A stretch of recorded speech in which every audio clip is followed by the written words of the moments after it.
So this is a welcome everybody from Singapore, South Africa, and Korea, and Hong Kong, and Thailand, and Philippines, and also in Taiwan. And we arrange this conference for us, and then I want to know everybody in Taiwan or in Mandarin area, they would like to know how to our World Federation of Mental Health would like to know greater investment and greater access for everyone and everywhere.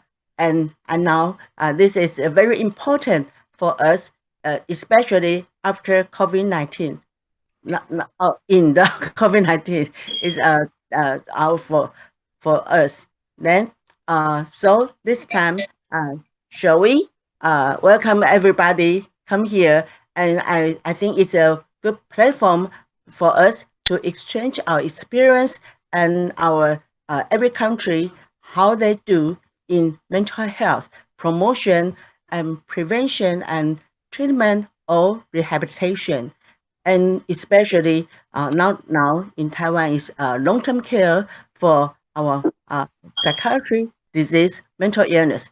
Okay, so let's begin. Good morning, everyone. It's 4 o'clock here in South Africa, but it's a great pleasure to be participating in your wonderful webinar to really commemorate, but also draw attention to World Mental Health Day's theme, Mental Health for All, Greater Investment, Greater Access. Are you translating, or can I just continue? Yes. Follow your speech and invite. Yeah. Thank you. So I really just want to say that it's a great honor for me to be present here at your webinar today. And I want to thank Dr. Su-Jen Liu, who's the Asia Pacific Regional Vice President of the World Federation for Mental Health. I want to also acknowledge her presidency as the President of Mental Health Association of Taiwan.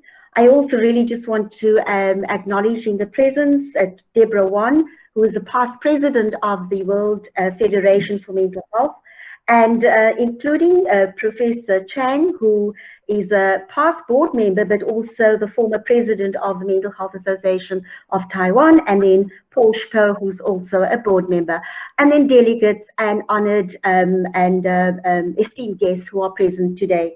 So I've been asked to speak specifically about the global mental health landscape. What are we looking at in terms of mental health across the world, and then some of the challenges as well as some of the opportunities.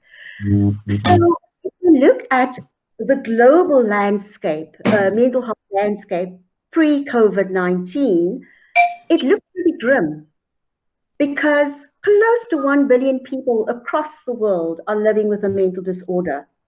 We also know that 1 person in every 4 will be affected by mental disorder at some stage of their lives. Mental neurological substance use disorders exact an extremely high toll on health outcomes, accounting for 13% of the total global burden of disease. Now, when we look more closely at Asia Pacific, we know that the region is economically and culturally very diverse. So you can't generalize, but I want to focus on just a few mental health issues within the region. So we know that the national mental health policies and programs are still urgently needed in some of the Asia Pacific countries. We also know that mental health problems place huge health and economic burdens on these countries. 2018 said that within the next 15 years, it is estimated that mental illness will result in a loss of $11 trillion in economic growth for India and China alone. That's excluding all the other countries in the region. Mental illness have remained virtually unchanged relative to other diseases, together with rapid population growth, resulting in the rise in the burden of disease and public health and economic effects. This is according to a study done by Charleston et al. In 2016. So the global landscape, and then we look at the region, looks pretty bleak. We also know that depression will be the #1 global burden of disease by 2030, surpassing heart disease and cancers. But we also know as the common mental disorders such as anxiety and depression have increased by 50% over the past 5 years, resulting in 650 million people across the world living with depression and anxiety. And I have to say, because of COVID-19, one has to and can only logically conclude that that figure is probably going to be a lot higher. Then, sadly, we know that every 40 seconds someone dies by suicide. Sadly, the second cause of death amongst young people 15 to 29 years old happens to be suicide as well. And annually, over 800,000 people will die by suicide. As we've monitored the COVID-19 pandemic infection trajectory, we've also seen alongside that the increase in suicide. So a very bleak, concerning picture for mental health globally.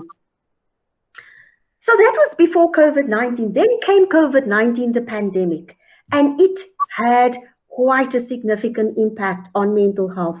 The consequences have been dire, as we know. So the global COVID-19 health pandemic has impacted on the mental health of millions of people in every nation.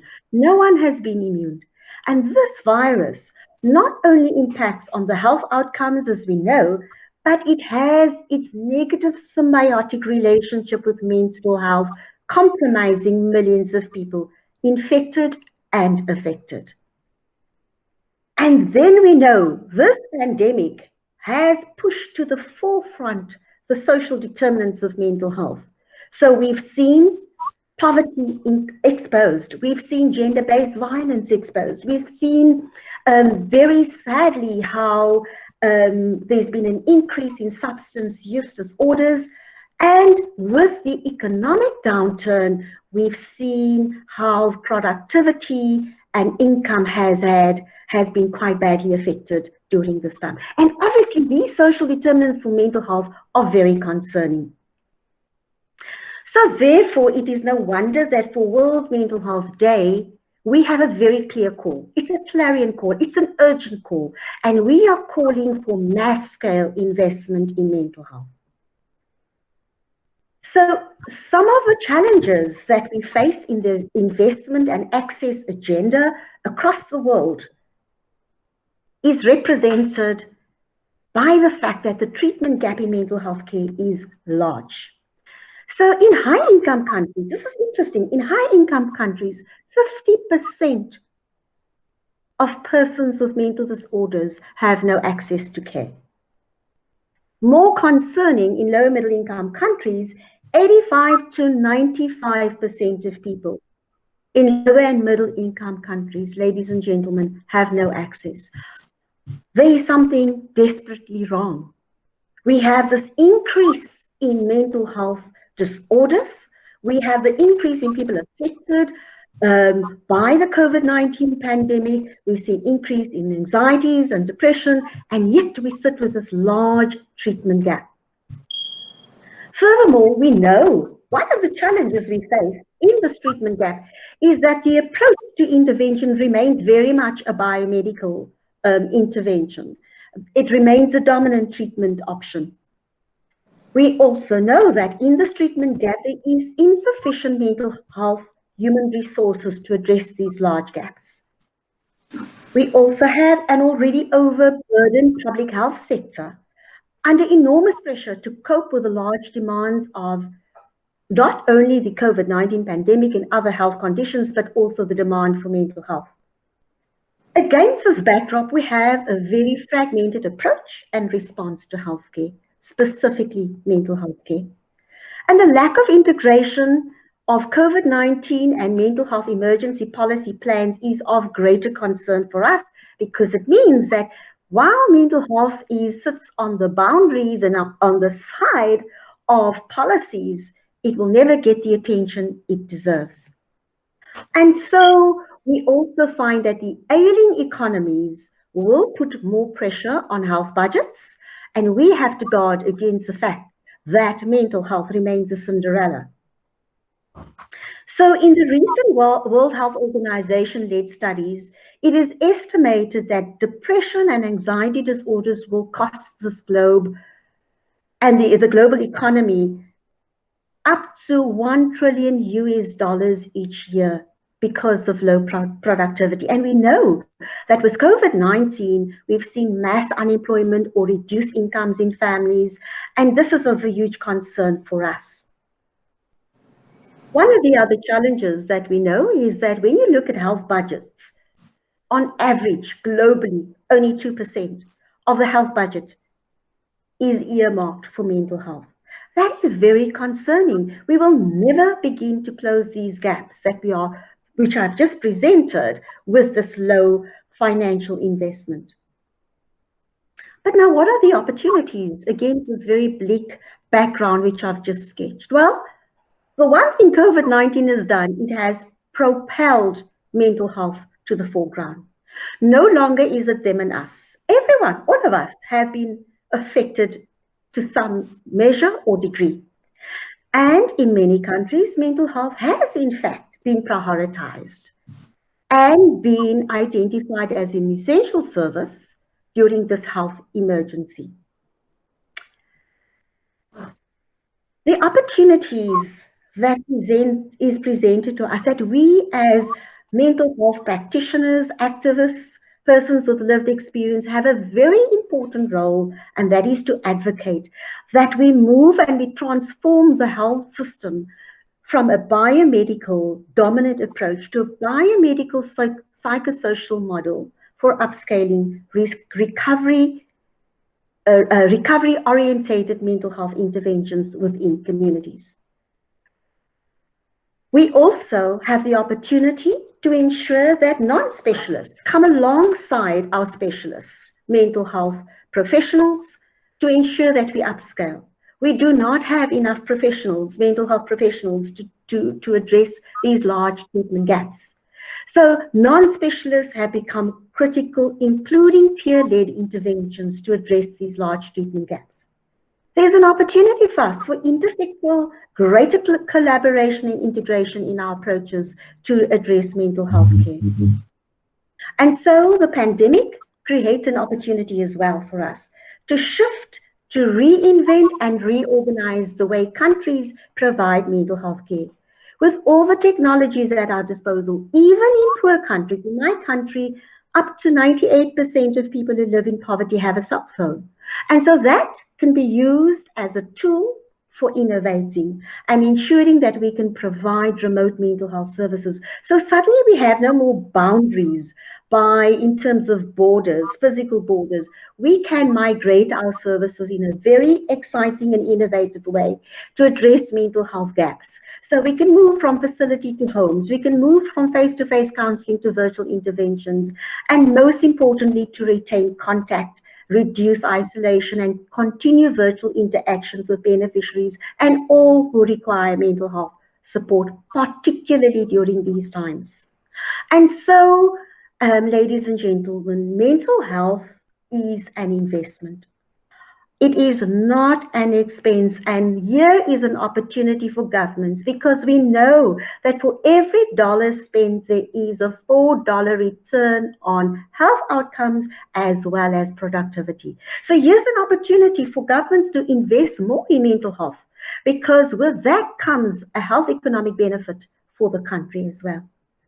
And so this call that we make is very clear, because Dr. Tedros Ghebreyesus, the Director General of the World Health Organization, states that mental health must be an integral part of universal health coverage, that nobody should be denied access to mental health care simply because they are poor or they live in remote places. So mental health for all, for everyone, everywhere is our call. It's a clarion call for this greater investment and greater access. So our key messages is we're calling for action. We want to see mass scale investment. We want to see transformation in mental health systems, to prioritize mental health and to see shifts in the approach. Mental health is a human right. Now more than ever. Everyone is deserving of mental health, and we want quality, accessible mental health care, which, as we know, should be the foundation of universal health coverage. And mental health needs to be a reality for everyone. 95% treatment gaps, 50% treatment gaps in high-income countries just does not make it. And so our call is clear that Professor Pamela Collins and Professor Deepa Rao says very clearly that the Sustainable Development Goals and targets cannot be achieved without social justice and investment in mental health. And so, ladies and gentlemen, we want and we need to make mental health a priority now more than ever, as COVID-19 has become, the tentacles are deep in terms of the impacts that it has and the negative consequences it has left across the globe, in every community, in every nation. So our call is a very clear one. Everyone, everywhere is deserving of mental health care now and beyond COVID-19. I want to thank you for listening to my presentation this morning, and I hope that as mental health advocates, that we will continue to call for greater investment in mental health so that all who live in our beautiful world will have access to care. And I thank you. And thank you, Dr. Ingrid gave us some wonderful and great speech for us. And I know it's not easy from Asia Pacific or Western world, because so many countries maybe not wealthy or not enough money to have the investment in mental health, or maybe sometimes they put on little effort in mental health, but more in physical health, especially in this COVID-19, almost invest in COVID-19 physical health. How about you think about this? Yeah. Okay. Now, because we have recorded, so we have shared after this conference, we also share everybody's in every countries. And this time, shall we, because this is so early in South Africa, so shall we have the group photos this time? And then if Ingrid feel tired, you can back to sleep. Okay. And sure. So Sylvia will get photo pictures for us this time. So shall we open the camera, everybody? Yeah.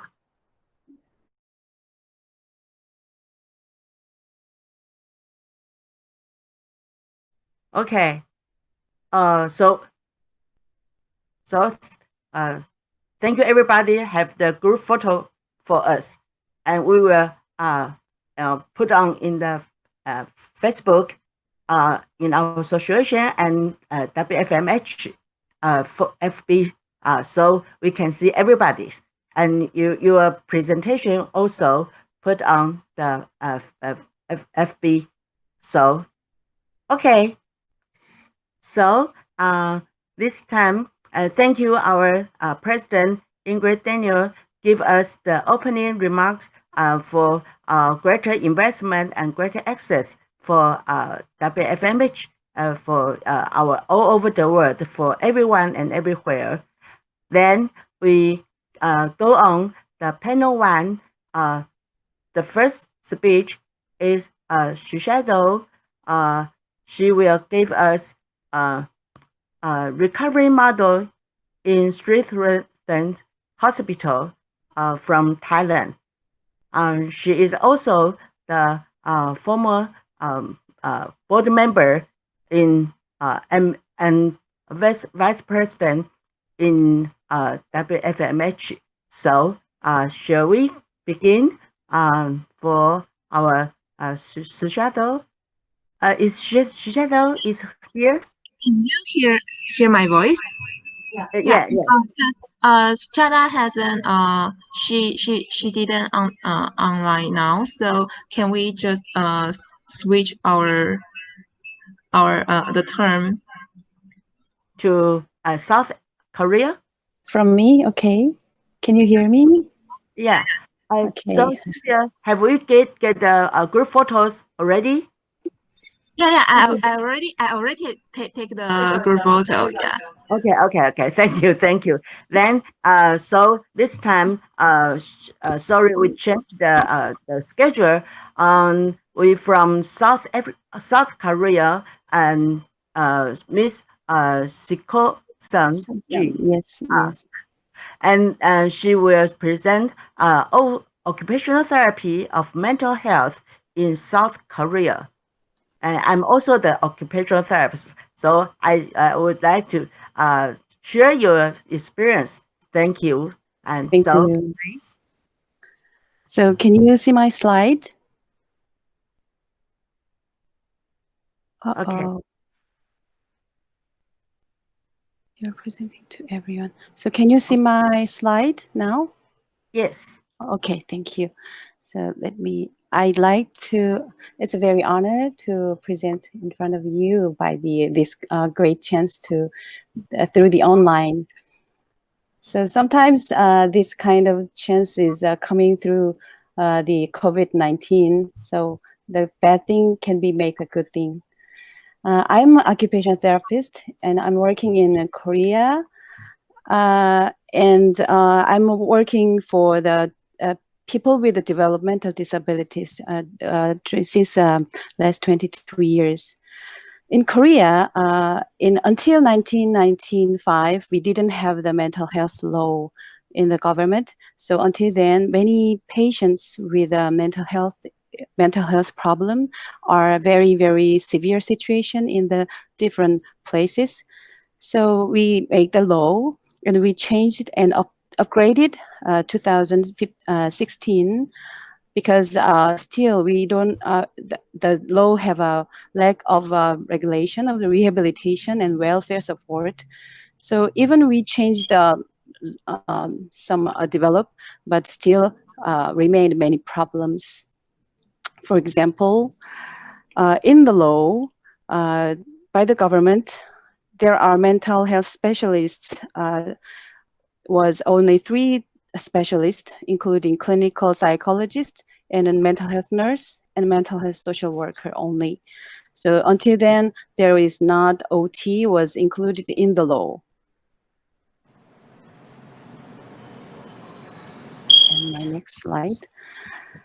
But occupational therapists number is very increasing in Republic of Korea because of our Second World War or the Korean War make the many physical disability people. And after the entrance Korea to the OECD, then the government make a lot of schools. And now the occupational therapist number is almost around 20,000 are registered. But most of them are working in the physical status or in the hospital.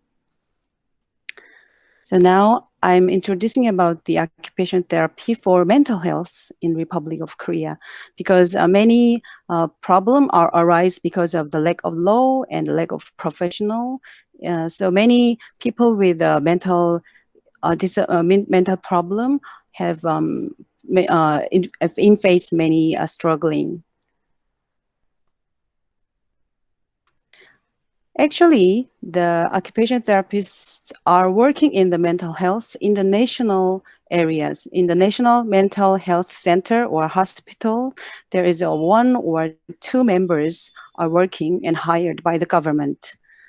So in the public section, the mental health occupational therapists are working almost 25 members. So they are spreading in all over the countries, except the Jeju Island. Maybe each province, there are around 4 to 9 members.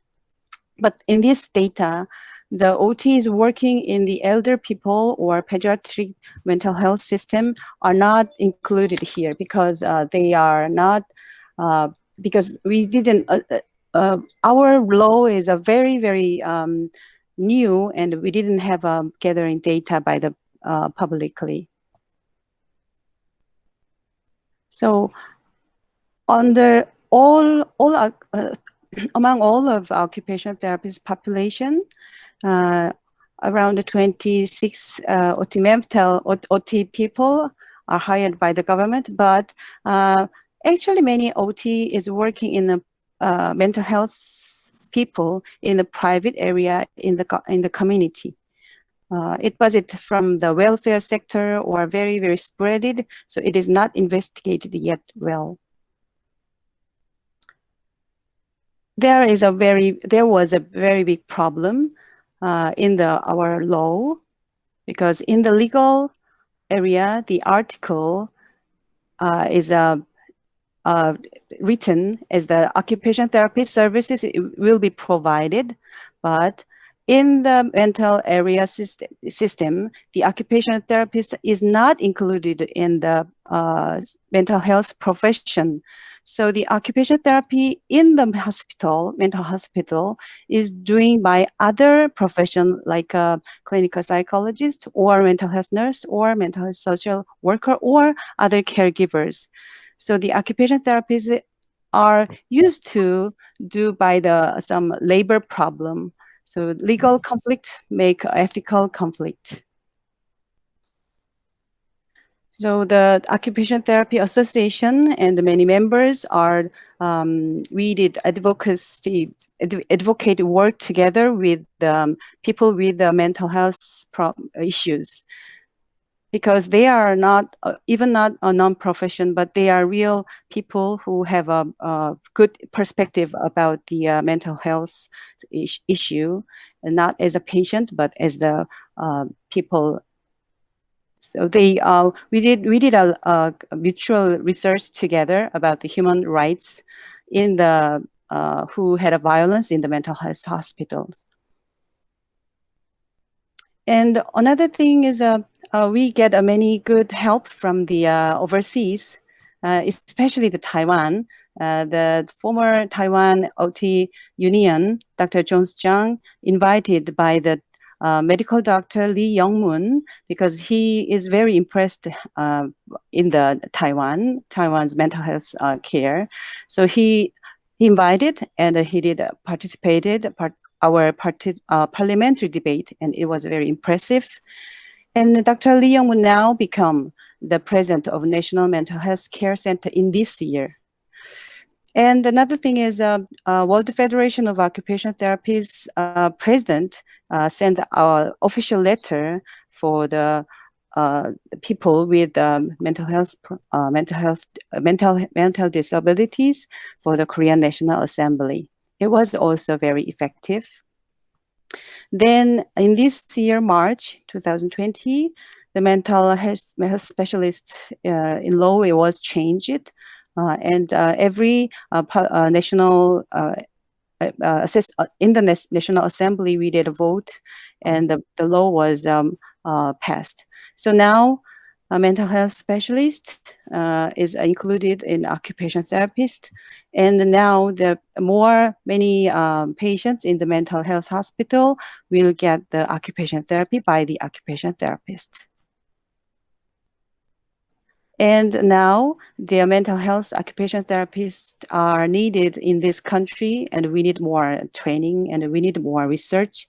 So we are trying to having many international exchanges, And we also need education and practice. So we are supporting by the diverse, interdisciplinary collaborative schedule and curriculum. And also the academy was organized for the research activities. And we are trying much, but we need many help from diverse countries' former experience.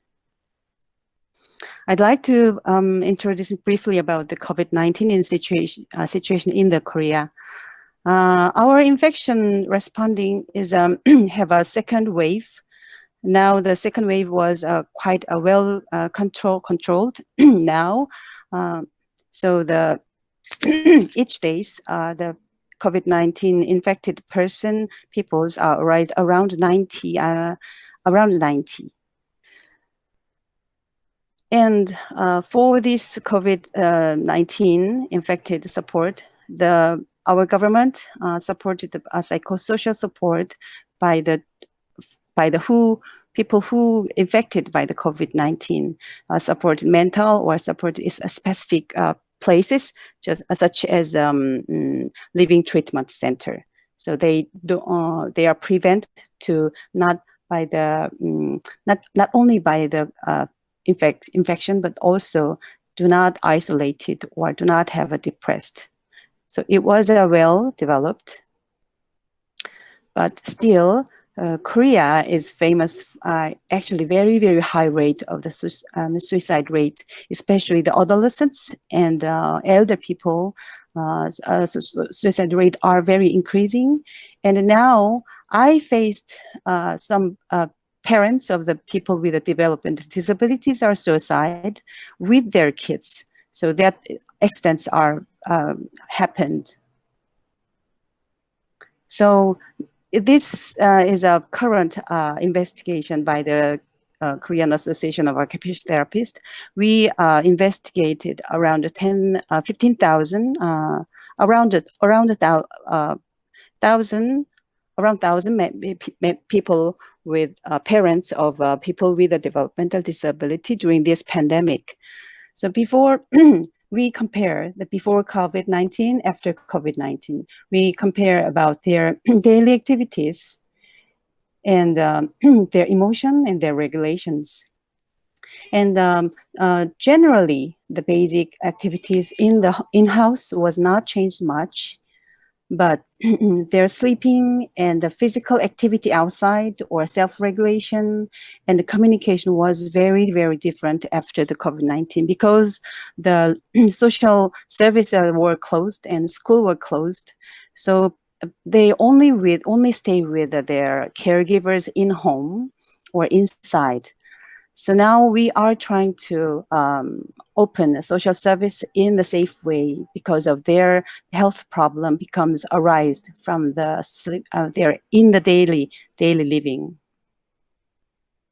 So we need to consider not only for the COVID-19 infection responding, but we also are trying to keeping about the sustaining how people's health and well-being together. That is our current health issue and also next step of the Republic of Korea.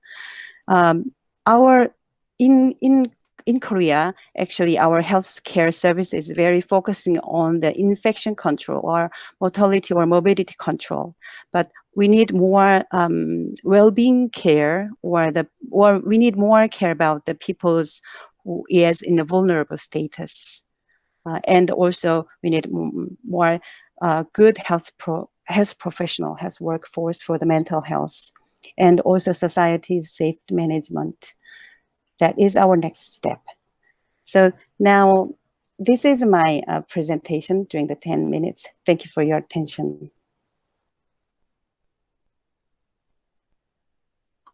And thank you, Ms. G Yes. has presented your OT in South Korea, and Yes. congratulations, your law has Yes. passed. Yes. And Thank so you.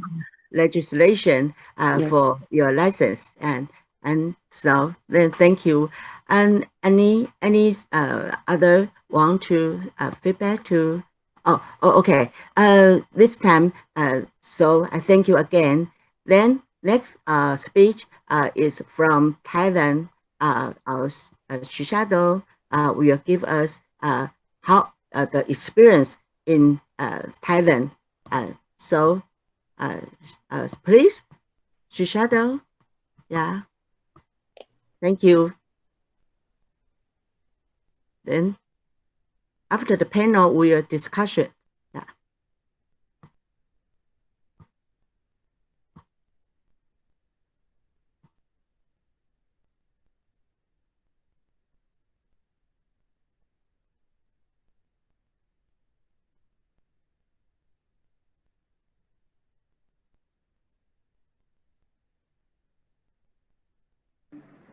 Okay, can you hear me?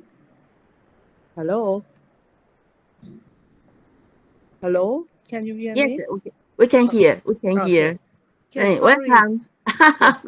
Sorry, I wait. I'm very late today because I have another meeting in another room. Yes. So yeah, thank you very much for the organizer to give me the opportunity to present the psychiatric rehab recovery approach in Sritanya Hospital today. Next, please. The process is implementation composed of the 5 steps as you see on the screen: changing mindset, explore the knowledge, system development, curriculum development, and then we are trying to develop the peer support group. Next, please. So the changing of the mindset is a very, very difficult step, in Thailand, because they used to be like illness center. They never look at the strength of the person. They always said at the illness center. So we try to change their mindset. We hold the workshop and we have the training, all the personnel in the hospital all year round to change mindset of them to be the person center. Next, please. So started from learning experience from overseas, at first we have to start it from the explicit knowledge that the study of from books. Next, please. All the books that concern with this recovery approach, we have read that, reviewed that, and study about that. Okay, next, please.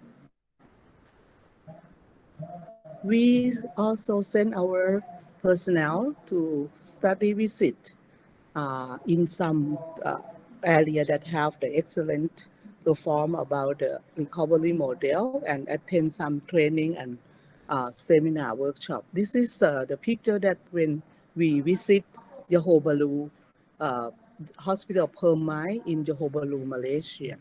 Next, please. Next, please. And at that time, they held a workshop, that whole life coach system that have the instructors from the UK. This is a group of the NGO that have done the recovery model for a long time. Next, please. And we also attend 2 workshops in Hong Kong at that time as well. Next, please. We have Anthony, the peer, from the UK, visit us at the Sritanya Hospital, and this is the picture that he has taken with our client. Next, please. Then we summarize that the recovery is a word with 2 meanings. That is clinical recovery and personal recovery. That's 2 approaches have to run along together. Next, please. The recovery is a word with 2 meanings. The clinical recovery is an idea that has emerged from the expertise from mental health professionals, whereas the personal recovery is that has emerged from the expertise of people with lived experience of mental illness. Next, please. So, from in the recovery process, the personal recovery task will compose of 4 tasks. The first one is developing a positive identity. The second one, framing the mental illness. The third one is self-managing the mental illness, and the last, developing the value social to roles. Next, please. And in personal recovery framework, we have focused 4 domains of recovery, that is hope, self-identity, meaning in life, and personal responsibility. Next, please. And we also have to recognize that the recovery is not something that we can provide. It is defined by the individual in the context of his or her worldview. As the professional, we just walk alongside with people who are in the midst of unique and personal recovery journey. Next, please. We also have to concern about social inclusion as well. Next, please. What we have done in Sritanya Hospital, in terms of system development, we have established a recovery center, which is a center that gets the referral from the psychiatrist or the personnel from Sritanya, even outpatient or inpatient. We established the Lawson concept, and the friendship that we have before, we have changed it into the supported employment. Next, please. So you might wonder, what is the Lawson stand for?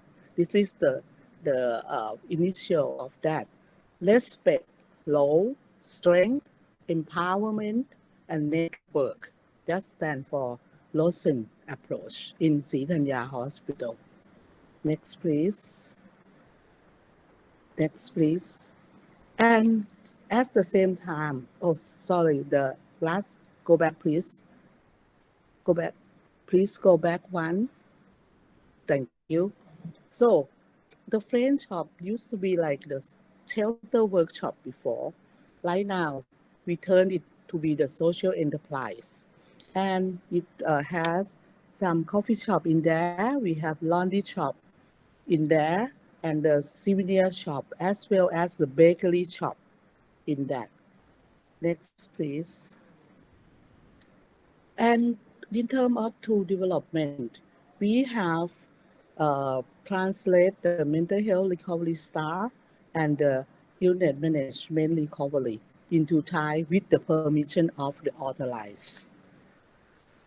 Next, please. We also use RAP. I think everyone in the recovery field must know this, you know, the Wellness Recovery Action Plan. Next, please. But in Thailand, we call recovery language, which is mean that there is one word that is going to motivate the client, you know, to, just like this one is like facing our fear, and we translate into Thai language, and then we use this each phrase once a day, every day, with the patient to discuss in the morning, every morning. So we develop like 31 phrase to use in every day of the month. Next, please. So from this concept of the 4 tasks, we develop. Next, please. Next, please. The first one, the recovery task 1. Go back, please. Recovery task 1, for developing a positive identity, we have developed this form, you know, like, who am I? You know, what is my characteristic? What is the thing that I like, the feeling like people, pet, or food, something like that. So this is, they can explore themselves, about themselves. Okay, next, please. And we also have the interview questionnaire to find out about their strength as well. Next, please. And for the recovery task to framing the illness, mental illness, first, we have to assure them that the recovery can really existing by reviewing the recovery journey of the one who have lived experience before. This is the 4 people that bring their example to be read. And one of them, you can notice that it is a Thai from Thai people. Next, please. So the story like this, you know, but we just translate into Thai. Next, please. And another one, we use the rap, but only one plan that coping with the early warning sign. Next, please. This is all that thing. Okay, you can pass this one very quickly, please. Just to see you, I think you're familiar with that, but this is in Thai alphabet. Okay, 2. Next, please. Next, please. Okay, right. Okay, yeah. Okay, for the third task, the self-managing the mental illness. So we realize that the relationship is very important for everybody. So we have 3. So next, please, you can see the form. The form, you know, is going to be the 3 circle, you know, cover each other.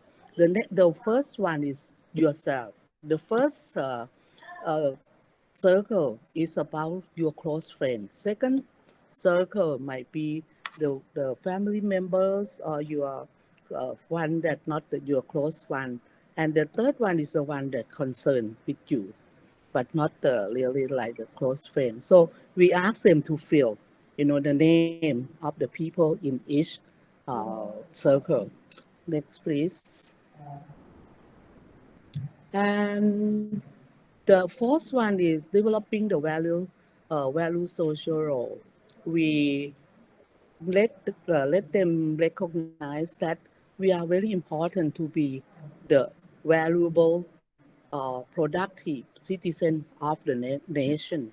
So the work or you have the role in the social, this is your value. Next, please. We use this diagram, you know, to discuss with them from the negative one to the positive one. The integration, exclusion, inclusion, and segregation. And we just discuss of them and make them the example, something like that. So they realize how to do that. Next, please. So it's still our challenge, you know, in our country, you know, some concern only inside, but some concern about the outside of the environment. The language barrier is one, because, you know, the expertise from the foreigner country, all the texts, you know, have to have someone who keen in English to try to study, review, and then transfer to other personnel.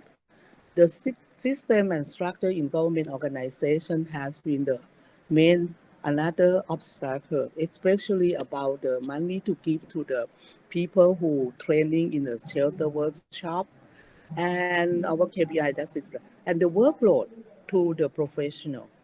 So this is our challenge. Okay, next, please. Thank you very much for your attention. And thank you, Shushado, for your sharing psychiatry patient recovery journey approach in Srichaya Hospital. And it's a great work from you in Thailand. You do so much effort in mental health and OT, such as, and also, and I know it's great work. And you Yes. know the limitation, such as in Taiwan, and sometimes they get similar Taiwan and Thailand. Yeah. Sometimes I get something missing. Okay, so this time for us to get the first panel, our discussion, and if anybody, anyone want to ask something or exchange experience in this session, if you want to say something, you can open the microphone and then we can hear your voice. because Miss G and Sushado will have another meeting. So, this time after the conference, maybe this time they will leave this conference. Yes. Okay, anyone? Oh, okay. And because Sushado, you didn't get the photo pictures with us, so we want to get one more good photos. Okay. Yeah, sorry. Nice. Yeah. Okay. Sylvia. Okay. Okay. Get one more photo. Okay. Okay. One more group photo. Okay. Okay. Okay. So, ready? Yeah. 1, 2, 3. 3, 2, 1. Cheese. Okay. One more. Yeah. Please remember to open your camera. Okay. Okay. One more. 3, 2, 1. Cheese. Okay. Lovely. Thank you, Sylvia. Thank you. I saw the Dr. Tang has questions. Yes. I have a question for our colleague from Korea. May I know the incidence of drug abuse, substance abuse in Korea? This amphetamine, cannabis, things like this. We don't allow the cannabis, and but we have many drug abuse, and also gaming disorders are quite increasing. But it is not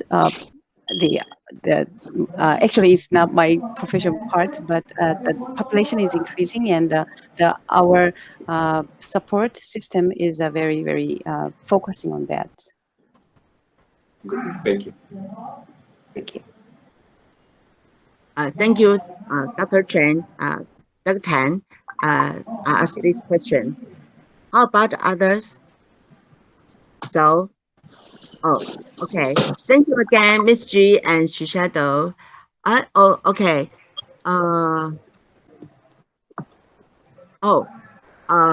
Ingrid say something for us. And thank you again. I have a welcome open, and the speech will on the FB also. Okay. Then Dr. Syria. Oh, sorry. This time we first. Oh, Ingrid, would you want to say something for us? Yes, I do. I really just want to wish you well with the rest of the day's proceedings. And it's just amazing the program that you've put together. And I know there are challenges. You know, I live in South Africa, and we have very unique challenges when it comes to the huge treatment gaps. And so I understand exactly what some of the countries in your region are experiencing. But I think there's local innovations, there's local best practices that we can all learn from. And I love the presentation that was done around the recovery models, because I think therein lies a lot of the, I think, benefits as well as advantages for upscaling. So I just really want to wish you well, and I want you to keep hope alive despite the difficulties that we are facing under COVID-19 conditions. We will get through this someday soon. So wishing you all of the best, and I send you my blessings. Bye for now. Thank you. Bye-bye. Thank you. Thank you. Thank you. Bye-bye. And thank you again. Thank you. Your sleep has been breaking. Okay. I'll see you. Bye-bye.